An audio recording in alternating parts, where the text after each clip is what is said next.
શિવાય. ઓમ નમઃ શિવાય. ઓમ નમઃ શિવાય. ઓમ નમઃ શિવાય. ઓમ નમઃ શિવાય. ઓમ નમઃ શિવાય. ઓમ નમઃ શિવાય. ઓમ નમઃ શિવાય. ઓમ નમઃ શિવાય. હરે રામ હરે કૃષ્ણ હરે મુરારી. હે નાથ નારાયણ વાસુદેવાય. હે નાથ નારાયણ વાસુદેવાય. હે નાથ નારાયણ વાસુદેવાય.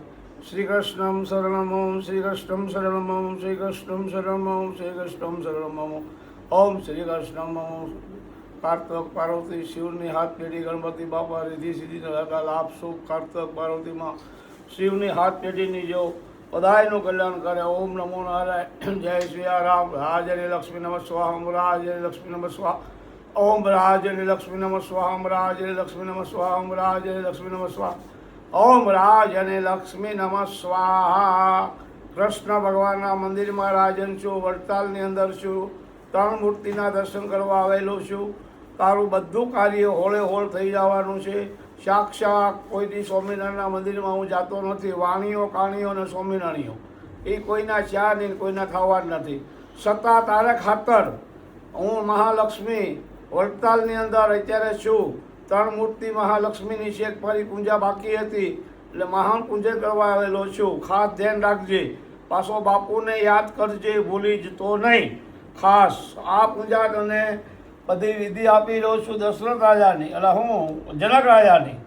જનક રાજા એક લેડીઝની હારે છોકરીઓ હારે નાશ કરતા હતા, નૃત્ય કરતા હતા. અને દુર્વાસા ઋષિ આવ્યા. દુર્વાસા ઋષિ આવ્યા એટલે એને જમવાનું માગ્યું, પણ જનક રાજાએ કાંઈ ધ્યાન ના આપ્યું.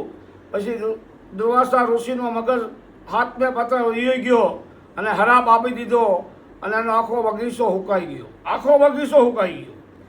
પછી એનું ધ્યાન ગયું કે મારો બગીચો હુકાઈ ગયો.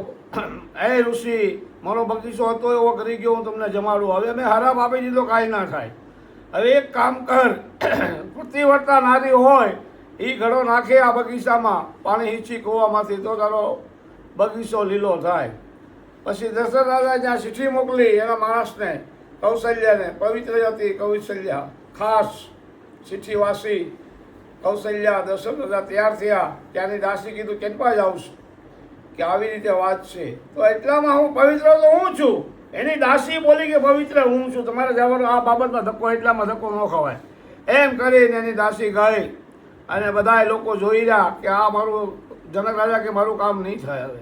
એમ કરી અને એની દાસીએ કવામાંથી ઘડો કાઢ્યો અને બધા એમ કે આગળ દોરી તૂટી જાય તૂટી જાય. પણ પતિવ્રતા નારી હતી એ તે ઘડો નીકળી ગયો અને બગીચામાં નાખ્યો અને લીલો કાશ બગીચો થઈ ગયો. અને બધાએ જનકપુરીના રાજાઓ બધા એક બાઈની પગમાં પડી ગયા. હે ભગવાન, હે ઋષિ, મને માફ કરી ગયો, હવે હું તમને જમાડું છું. એમ કરીને ઋષિ બી આશીર્વાદ આપ્યો અને ઋષિને જમાડ્યા. એ પતિવ્રતા નારી હોય તો કામ કરી શકે. ઊભી ઊભી ભેળ ખાય એમાં શિવાજી ના પાકે. એક ભાઈએ 30 ખૂન કર્યા હતા. 30 ખૂન સુધર્યો નહીં. એક બાપજી પાસે ગયો, બાપજી મેં નહીં સુધરો, મેં 30 ખૂન કર્યા. બાપજી કે અલા રૂમાલ મારી પાસે બીજો કોઈ રસ્તો નથી, આ કાળો રૂમાલ તને હું આપું છું, જ્યારે વ્હાઈટ થશે ત્યારે તરત આ પાપ ધોવા હે. એમ કરી નાનું એવું ગામડું હતું અને નિરાશ થઈને બેઠો હતો. એક દીકરી પાણી ભરીને જતી હતી. 4-5 છોકરા સેફટી કરવા લાગ્યા. પાછો 31મો ખૂન કર્યું. બાપજી પાસે દોડીને ગયો, બાપજી મેં નહીં સુધર્યું. બાપજી પાસે ગયો અને એમ કીધું કાઢ રૂમાલ. જ્યારે રૂમાલ કાઢ્યો ત્યારે 31મો ખૂને એ પોતે મુક્તિ પામી ગયો. આખો હું લેવા કે અબળાની લાજ બજાવી, એક દીકરીની લાજ બજાવી અને મુક્તિ પામી ગયો. એને દીકરી બેન દીકરીને વારે સડે, ગરીબ માસીનો, દાદાનો, કાપાનો, મામાનો. ભગવાનને એક જ ગમે છે, ખવડાવો પીવડાવો, ભજન ને ભોજન. બીજું ભગવાનને કાંઈ ગમતું નથી. ભગવાનને કોઈ અગરબત્તીની દીવાબત્તીની કોઈ જરૂર નથી. એને પ્રેમ જગાડો તો ભગવાન તમારા ઘરે બેઠા આવે. એક માજી હતા ડોશીમાં, પોતે રોજ ભગવાન 5 વર્ષના બાળકથી જમવા આવતા અને એક દી જમવા ના આવ્યા અને માતાજીનો ભૂસો ગયો. 90 વર્ષના હતા. આ જ કૃષ્ણ શિવ જમવા ના આવે તો તને સાકું મારી દઉં. તો મા પાર્વતી સાંભળી કે તને સાકું મારવાવાળા કોણ છે? કે મારી માં છે. એમ કરી અને શિવ ધરતી ઉપર આવ્યા, ગરમ ગરમ રોટલી ડોહલી બનાવતા અને ખવડાવી ને ખાધું ને અસલી રૂપમાં આવી ગયા શિવ કે હવે માં તમારે અહીંયા નથી રહેવાનું, હાલો મારી સાથે કૈલાસમાં. કૈલાસમાં લઈ ગયા એ ડોશીને અને અહીંયા ખુરશી પર બેહાર્યા. મા પાર્વતી બે પગે લાગ્યા અને દેવે ઉપરથી વરસાદ ફૂલની ભરાવી અને એને મોક્ષ આપી દીધો. આ મારો મહાદેવ, આ મારો શિવ, આ મારી પાર્વતી. શિવની હાથ પેઢી કામ કરે, રામ એની કોઈ પેઢી પૂંજાતી નથી, કૃષ્ણની કોઈ પેઢી પૂંજાતી નથી. ભગવાન બધા એક જ છે, હરિ અને શિવ બે એક જ છે, કોઈ ભગવાન જુદા નથી. કોઈ બી ભક્તિ કરો, હંમેશ માટે ભગવાને કીધું છે ભક્તિ કોઈ બી કરો એના માટે હું છું જ તે. એની અંદર એકવાર રાવણને મારી અને યુદ્ધ કરી અને અયોધ્યા આવતા હતા અને હનુમાનને એમ છું મારી માને મારે મળવું છે. સીતા માને ખબર પડી ગઈ, એનું વિમાન પાછું આવ્યું. અંજલિ પાસે ગયા દોડીને, રામ સીતા લક્ષ્મણ હનુમાન એની માના માથામાં ખોળો મૂકી દીધું.